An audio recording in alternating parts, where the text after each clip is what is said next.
we're actually going to watch a film this morning. We've got one guest with us this morning. Hello, Monique, by the way. Hi, Annie. And that person is Juliet Klottrup. Give us a wave, Juliet, who is in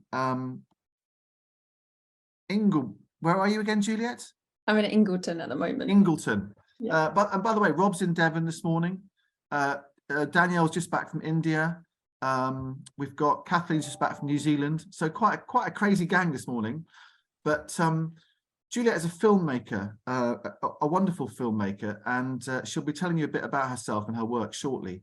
And then I'm going to invite you all to watch a 15-minute film of hers as well, which is all about Bolton Fell Moss, where you'll remember Rob and Harriet have done some work.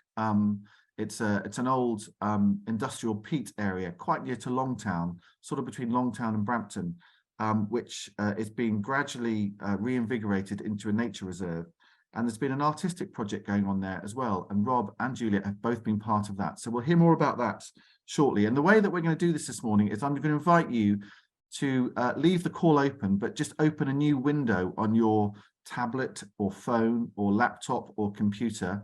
And in due course, Amy will put a link into a 15-minute YouTube film, which is Juliet's film. Rather than me sharing it through my Zoom screen, we're all going to watch it independently because the experience should be much better that way. Then we'll all regather after watching the film and catch up with Juliet and find out a bit more about the actual film itself and the thinking behind it. So that's the plan. We'll have a little bit of a chat with Juliet first of all. Then we'll go into a different window, and I'm going to invite you all to take the link that Amy will put into chat, open a new window in your browser, which is simply a YouTube link. You know, there might be 5 seconds of adverts you'll just have to get through. And then we'll all come together again about 15 or 16 minutes later, and we'll reflect on what we've just watched. So does that all make sense to everybody? Anybody confused by what I've just said? Okay, it's my English teaching experience from 25 years ago in Ukraine coming through there. Right, well, Juliet, if you'd like to join us, come off mute. I've got your slides. By the way, Juliet, if my slide sharing fails, because I've had a few technical problems in past weeks, we've got a backup system and Amy will share the slides instead. So either way, we will share the slides. But you just tell me when you want to start the slides and I'll hand the floor over to you. Very much welcome to you and thank you for joining us this morning. Thank you. Okay, fantastic. Well, slide number 1, I reckon. I think I'll get sharing. Yeah, okay, fantastic. So yes, hello everybody. Thanks for having me today. My name is Juliet Klottrup and I am an artist working primarily as a photographer and a filmmaker. And yeah, to give you an overview of my creative practice, I work between North Yorkshire and Cumbria, and I am specifically drawn to themes of rural life, landscape, rural traditions, and of course, the environment that we'll be talking about. And I'm just going to jump in right now and say, Amy, could you share, please, the PDF that Juliet's got, because mine has crashed on me already. So Amy will just get that up, Juliet, and then we will know we won't have any problems at all. I'll just wait for Amy to get that up and back to you. Sorry, Juliet, carry on. No probs. So I am very keen to preserve a modern archive of Northern life. So how did I get to being up north? Because as you might be able to tell, I have a southern accent. So I grew up down south, but my roots are, my dad's from Hartlepool and my mum's from Penrith. And I spent most of my youth in and around Cumbria, the Lake District, during holidays. So yeah, if we could we make that full screen? Is it possible to do that? Sorry, Julie, I'm just struggling because it's a PDF. I'm just struggling to find a way to make it full screen. Okay, no probs. I could share my screen. Hang on, fit to page, that might be. Nope. Will that be okay? Yeah, that's okay. That's okay. Yeah, can everyone see that? Do you want to put a thumbs up that you can see it? Okay, fantastic. So yes, my family moved up here, relocated back up north when I was finishing school. So it became home. Being between Cumbria and North Yorkshire became home. So when I actually studied illustration, I didn't study photography, but my course was really fine art practice led. So I predominantly was painting portraits and doing portraiture, but during my time at university, my personal life sharply changed, and I experienced quite a significant amount of bereavement in my immediate family. So as a result of that, I basically realized that I couldn't separate my personal life from my practice.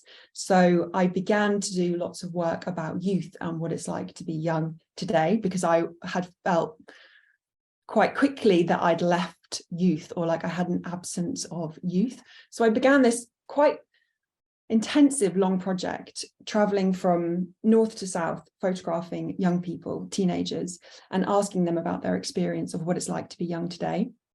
So next slide, please. These two images are just contextual of like, I spend most of my weekends walking, and these are images that I've taken whilst on a walk. Okay, next slide, please.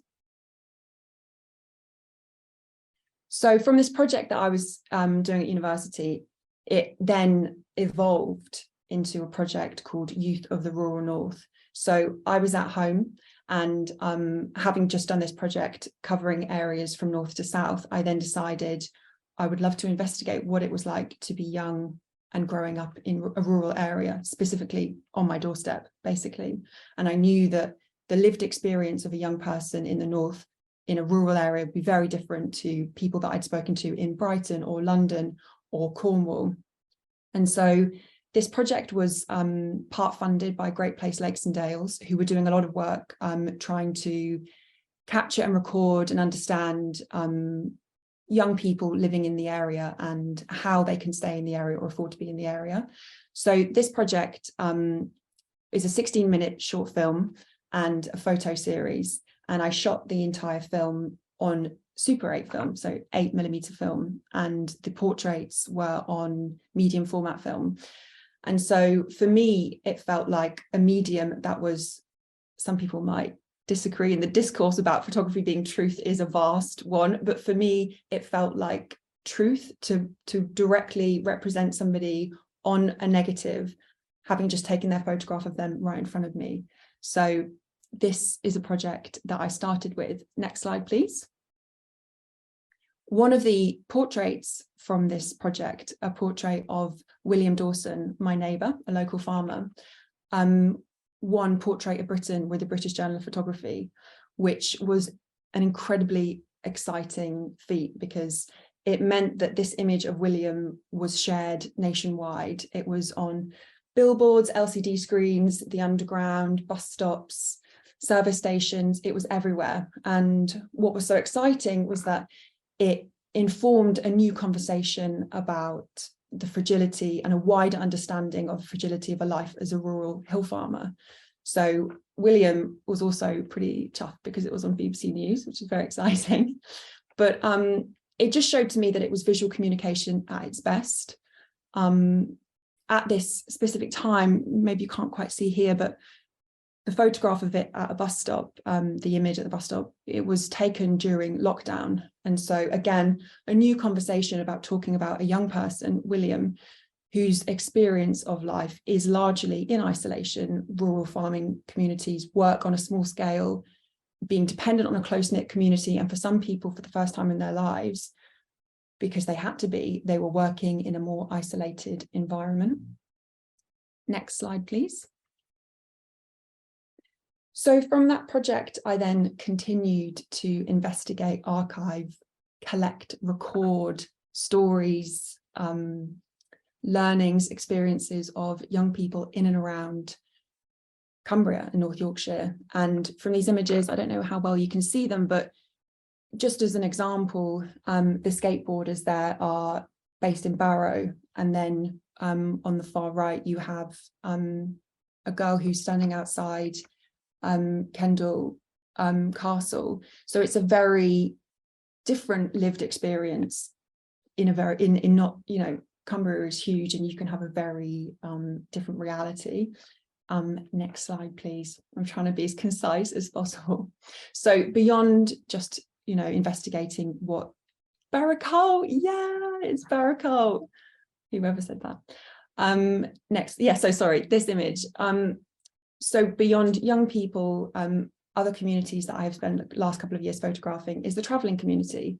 And I'm sure a lot of you be aware that the first weekend in June, the A65 can get very busy for fabulous reasons. And this is Paddy. And I was photographing Paddy's family throughout their journey along the A65 to Appleby, which I'm sure some of you will know can take quite some time. Regular stopping, regular intervals. Next slide, please.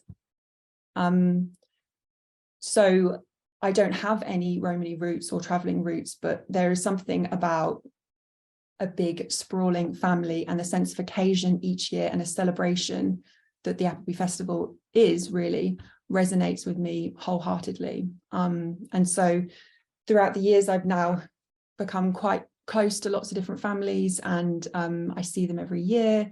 And just like my mum, there are mums who are just brushing hair, squidging their kids together and making sure they have a perfect picture. And I'm all for it. And it's really, really nice to be able to take what I believe to be a formal archival image of a family and then give it to them. And then, yeah, it feels really important. And it's something that, I guess, going back to the earlier message, that I was so seeking in my life, to have an archive, a preservation of image. I'm really keen to be doing that for communities, yeah, in and around the area. Next slide, please. So here we are. Here is just an overview of farming communities and farming families that I have photographed over the last couple of years. Yeah, I'm really conscious that I'm almost over. So next slide, please. And this is a project that I did with Lakeland Arts, which was shown at Blackwell House. And this, just as an example, was my interpretation of Cumbria in lockdown, or Cumbria during COVID. You have very different experiences in these three images.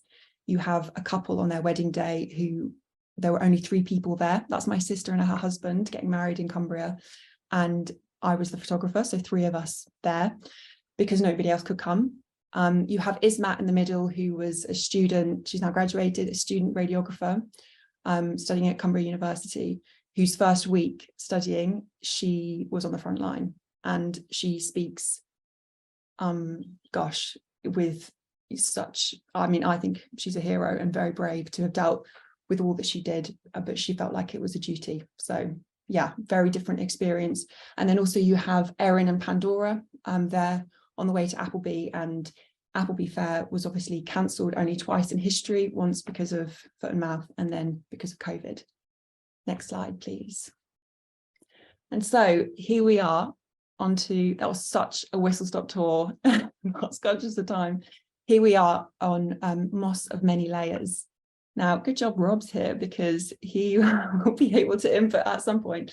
But Moss of Many Layers came to me through the Place Collective, and the Place Collective is a group of artists which Rob and Harriet Fraser are heading up, a collection of artists who deal with environmental issues, discussions, and I was one of how many artists were there? 4 artists. Five artists. 5 artists working on this project with Natural England, NERC, University of Cumbria, and the Place Collective.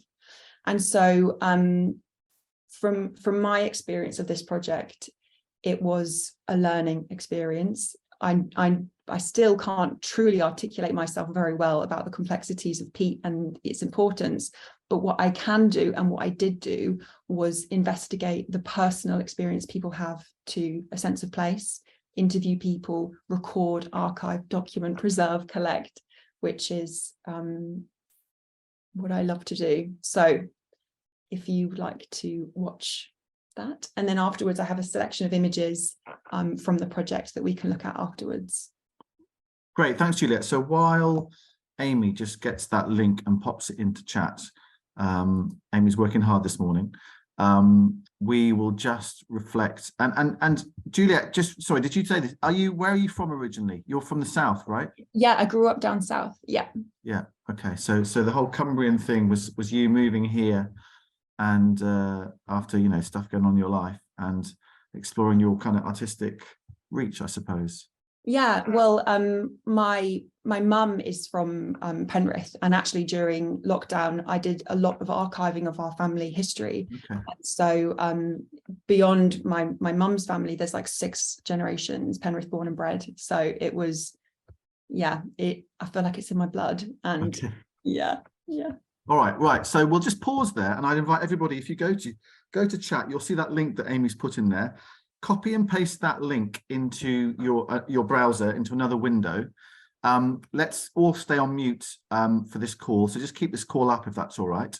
And if we all start the film in about the next sort of minute or so, I'll watch it myself as well at the same time, and then we'll come back together. And once everyone's all back together, we can reflect on it and pick up the Juliet off the back of the film. So if you copy and paste that into your window, start watching the film. It's about 15 minutes long, and we'll see each other on the other side in about 15 minutes time. Hopefully that makes sense to everybody.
Some nice comments coming in the chat, Juliet, which I invite you to look at either now or a bit later.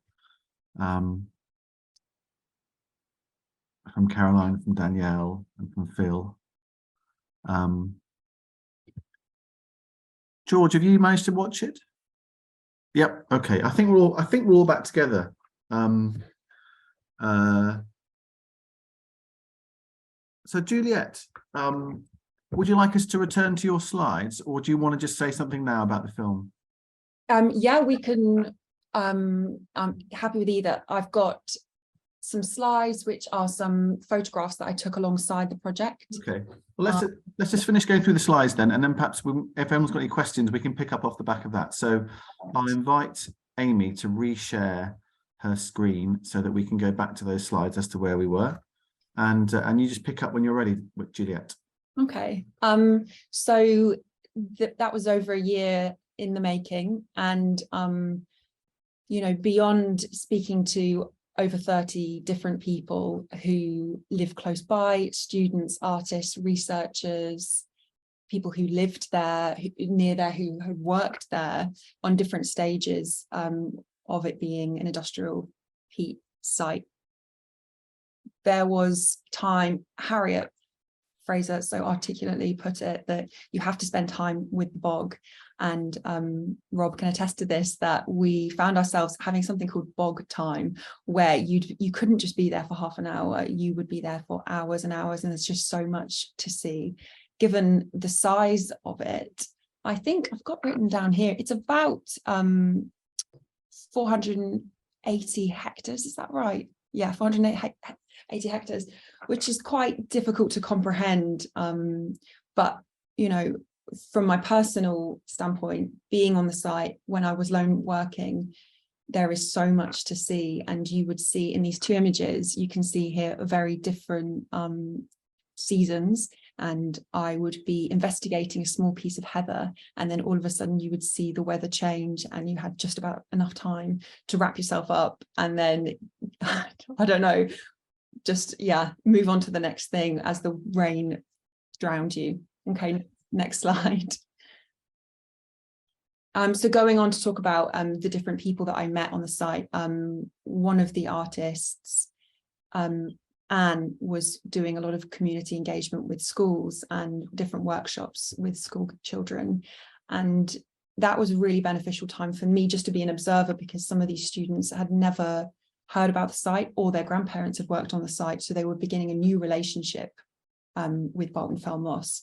And so being alongside them, shoulder to shoulder, learning about how much carbon can be sequestered in sphagnum was fascinating to me, because I was just with them on the same journey learning. Next slide, please. And then again, just widening the people who have different involvement on the site. You can see, yeah, researchers, former peat workers, neighbours to the site, and everybody had a very different perspective and a different relationship with the area, and each person has incredible value and insight into what makes up a place. And Emma Austin, the senior reserves manager, said to me really early on, when I was trying to figure out how am I going to tell the story of the moss of many layers, and she said it's people that make a story, it's people that make a place, and she basically couldn't have put it better, and that is really my starting point for this. Next slide, please. So again, just these are two examples of exciting learning that I had. That on the right is a sundew, which is a very, I believe, rare species of plant that grows on the bog. That right, Rob? I've got that right. Any more details? Yeah, there's several different types of sundew, and they've got some very unusual types on the bog in particular. So it's already starting to colonize very, very quickly. These sundew, they're fantastic things. They really are. They're gorgeous. And I guess, you know, on an environmental level and looking closely at the species that were growing there, and then you have here a group of school children coring, which I'm sure Rob has his own memories of watching one of the reserve managers core into the earth and touching soil that was over 8,000 years old is mind-boggling. But yes, let's open it up and let's keep chatting. The last slide is nothing to do with the bog, but it will round off about my practice. But let's go back to chatting. That would be great to do that. Okay, so I learned there that a meter of peat is 1,000 years of existence, basically, amongst many other things. And it sounds like Sue's grandsons enjoyed the film as well. If anybody's got any questions they want to pop to Juliet, please raise your hand now. But people just saying beautiful, Jess saying beautiful, Phil saying great film, beautifully shot footage. Danielle, what a gorgeous film. I had no idea what the Properties of Peat was all about. And as Ian says, well, Ian, do you want to pick up? You've got your hand up. Do you want to pick up perhaps from your point that you put in chat, but maybe something else, don't know? Well, I mean, my question was related. I mean, I do think this is so thoughtful and respectful. I'm sorry if that does sound pious, but it just feels so respectful of an important topic. I just was reflecting on your choice of medium. You said right at the beginning, the medium format and Super 8. I think that does kind of show through. It gives it a kind of, frames it in such a formal, classical way, really. Do you want to just talk about that choice? Yeah, Ian, thank you.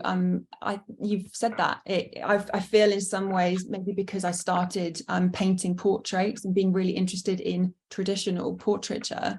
For me, shooting on medium format and shooting on a big camera that has an analog, a manual zoom, it means that you feel as though, or at least the subject feels as though they are having a proper formal portrait, which is slower. And for me, there's something quite tactile in the nature of having an image that is then transformed onto a negative. So you have an actual object that you can archive, collect. And from that negative, you then have very many different versions of how you develop that. But the negative is a piece of history. And that's why I choose what I do. Sue, do your boys want to say anything? Or are they just lurking in the background there? Do you want to say anything? Are you impressed?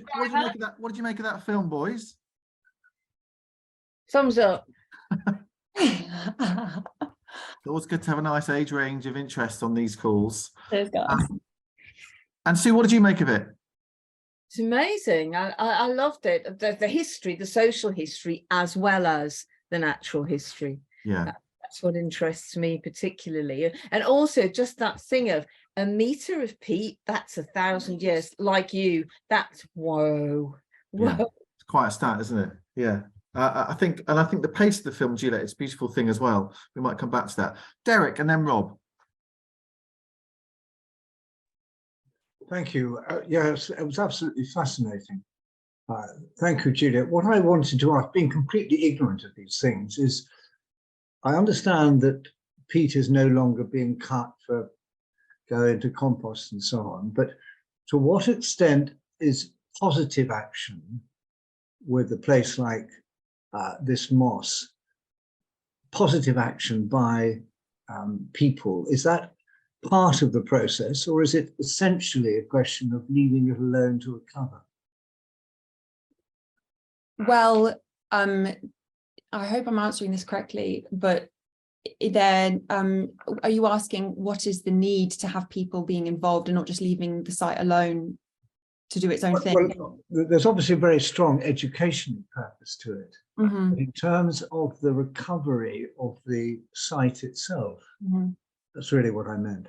Well, the site, it can't just be left alone, essentially. And Emma Austin, the senior reserves manager, said to me that, you know, nature does need assistance, and the site, which has had a tremendous amount of support to restore, and it's still restoring, there are certain processes, and this is what makes the site so particularly interesting, in that different areas of the site have had different techniques of regeneration and assistance to be recarpeted and to support its regeneration, so it can't just be left alone. And I guess you see through the film different people who of different disciplines, conservationists and scientists, all being actively involved in that process. Have I answered that correctly?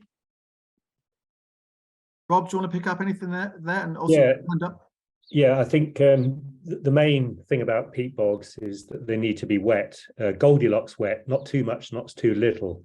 It's the sphagnum moss itself that creates the peat. So you need to get the perfect conditions whereby sphagnum moss can start proliferating.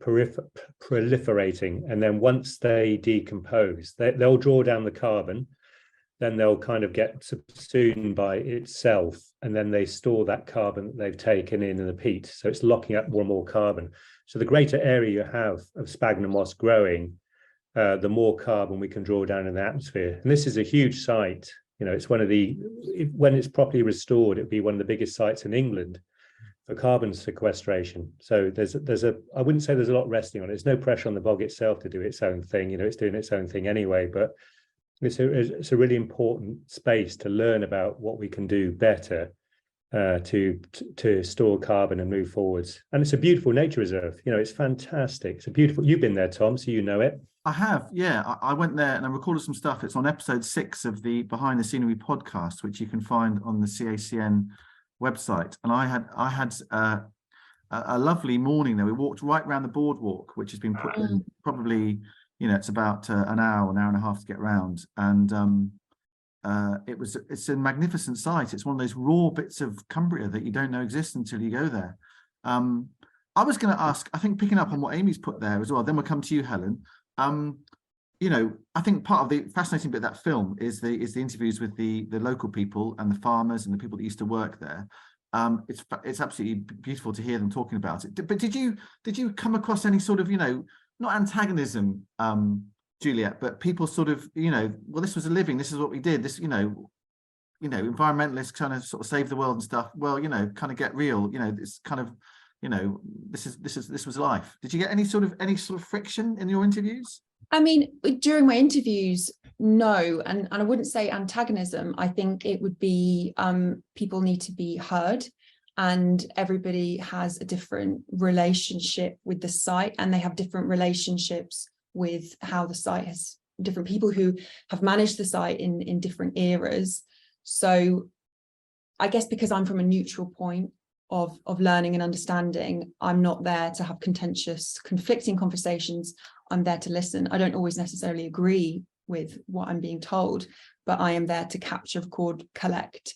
And I guess the film as well, I hope that I've not come across with a bias, because I didn't have one to start with. I might now have an idea about how I think things should go or how things should be managed, but I guess I'm in a more of an anthropological way. Perhaps I'm an archivist of people and place.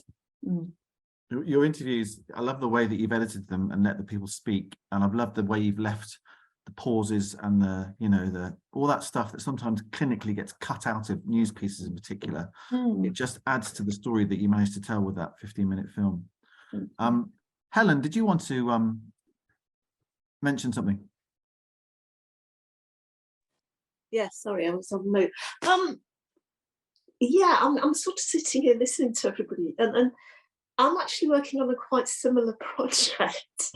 And for the last year, I've been working with a botanist in Upper Teesdale, making a film about the rare alpine flora that exists there. And I'm a filmmaker who has a background many years ago in documentary filmmaking, but I then gave it up, went to art school and became an abstract painter. And this project is bringing the two together, and in a completely different way to you. I deliberately work with very small cameras so that I can move. And the botanist I'm working with is called Margaret Bradshaw, and she's 97, but she moves so fast all the time. And I've learned how to use radio mics as a result, because in the past I've worked with sound recorders, and we've been talking about peat a lot, and I've got a whole scene which might end up as being a film in its own right about peat, because when I first started filming her, there were no flowers out at all. It was this time last year, and she said, "Oh, let's go and do something about the peat," and this is in the Upper Teesdale area of that stunted natural beauty. So it's not Cumbria, which is why I haven't talked about it. But I actually live in Harrogate. So if you ever want to meet halfway for a cup of tea and have a chat, it'd be really I mean, I'm a bit like you. I live in North Yorkshire, but I work in Cumbria more than anywhere else. But I work in a more abstract way now, a more kind of fine art way. And I show my films as installations in art galleries. And I'm still waiting for the Bose Museum to decide whether they want this film or not. It's been 6 months that I've been waiting, because they've had so many changes of personnel. Right, Helen, they may not take it. I don't know. Sorry. No, say what a nice connection that you've made. It'd be rude not to have a cup of tea somewhere. Yeah, that's it. When do we get someone. our tea in? Yeah. That sounds really interesting. What you're doing? Is that with the gentians? Yes. Yeah. Okay. Yes. So if I'm waiting for them to. They come out again in sort of April, and yeah. the day that we shot them last year, it was a howling gale, and Margaret, because she's 97, just was shouting really mad because she was deaf anyway, And so we want to do it again. Yeah, no, I've been up there and spotted them myself a couple of times. It's a beautiful, beautiful experience. I'm just conscious of time. We've got just a few minutes left on this call, and there's a couple of things I want to say. But Rob, quickly from you. Yeah, I just think it's worth emphasising, as Juliet did so well there, the important collaboration between arts, science and conservation, and how those three worlds, if you like, together with the local community, bringing in the voices of people who've worked on the peat bog, who are going to be working with the peat bog going forward. So I just think it's a really nice way of using creativity, and hopefully Juliet will get a chance to show the film wider, so more people get to start understanding about peat bogs and how cool they are. They really are. They're not designed for humans, as somebody said. They're meant to be ugly. They're meant to be hard work. That's what it's all about. So getting it out there as to what they can do, I think, is a really beautiful way of doing it. So well done, Juliet. Absolutely. Here, and I'm sure everybody would show their appreciation for a beautiful film. And just, Rob, looking forwards, when does that area become sort of open to the public? Do you know? It's kind of gently, softly open now. They're not shouting about it yet. We put in a first one of Harriet Steele poem signs a few weeks back. The 6 other ones are in production at the moment. Then we're going to place them on the bog towards the end of March, and then there'll be more of a formal opening with Emma and Natural England team. But the boardwalk's there. People can park up at the car park just at the entrance and walk in, and it's fantastic, and it's worth going any time of the year. It's stunning. It's a magical place, absolutely. Thank you, Rob, and thank you for all the work you've done on that with Harriet as well. It's been a lot of people, and Maggot Knott, who's a friend of this network as well, and one or two others too. Right, I'll tell you a bit about next week in a second before we finish. But first of all, I just want to hand over to Ian, who just wanted to mention something that's happened in recent days. Thanks. A lot of you may have heard of, or indeed known, Aileen McAvoy, who was head of the Northwest Arts Board and a real champion of Cumbrian art. And when she retired from Northwest Arts, she did a number of things in Cumbria, including help set up the comic festival. And she did, I'm afraid I can't remember the name of the initiative in toto, but installations, including Steve Messam's Red Paper Bridge. I'm sure you remember that. She was a lovely, lovely woman and a fantastic champion of the arts. And she passed away last Thursday. So I just wanted to mention it because I think a number of you will have come across her in your professional and personal lives. Thank you, Ian. She sounds like a mover and a shaker, and we should be grateful to her for all of her work. So thank you very much for mentioning that this morning. Right, so just looking ahead to next week, there's no Zoom call next week because we're meeting at Sunbeams, Annie's beautiful building just next to Reg Ed, just outside Penrith. And I think there's about 55 people signed up so far, which is fantastic. Still an ability to sign up there. There's a link that Amy's put into chat. So just to give you a flavour of the sort of things we're talking about, we're going to hear from Annie and also her inspiring chair of Sunbeams, Ife Akintunde, who's going to talk to us as well. We'll hear from Miriam Randall from Brewery Arts. We'll hear from Kate Lynch at Highlights. We'll hear from Michael McGregor at Wordsworth Grasmere. We'll hear from Jane Beardsworth from Arts Council. We'll hear from Jack McNeil, who you might remember is a fantastic clarinetist who's been on this call before. And Katie Hale as well, who's a poet, and she's got a second book coming out, I think, any minute now. But actually, it's a mix of people. It's about networking, it's about discussion. And we're looking at that question of dynamism, which is one of the 4 Arts Council principles, investment principles. How is the Cumbrian cultural sector meeting the challenges of the cost of living crisis? How's the Cumbrian cultural sector meeting the challenges of the cost of living crisis? So good chance to discuss that, network, meet people face to face, have smell-o-vision as well as 2 dimensions, and also a free lunch there too as well. And also there's that beautiful exhibition, print exhibition at Reg Ed on at the moment, which is just down the road from Sunbeams. So if you can work that into your schedule as well, if you haven't been to that already, that might be worth popping in to have a look at as well. So that's next Friday, coffee from 9:30, we start at 10. Sign up on the link if you haven't done already. No Zoom call next Friday because we'll be meeting at Sunbeams face to face. Thank you very much, Juliet, for your beautiful film and for taking time to share your thoughts with us this morning. Thank you to everybody else who's contributed to that great discussion, and look forward to hopefully seeing lots of you face to face in a week's time. Otherwise, back on Zoom in a fortnight. Thanks, everybody.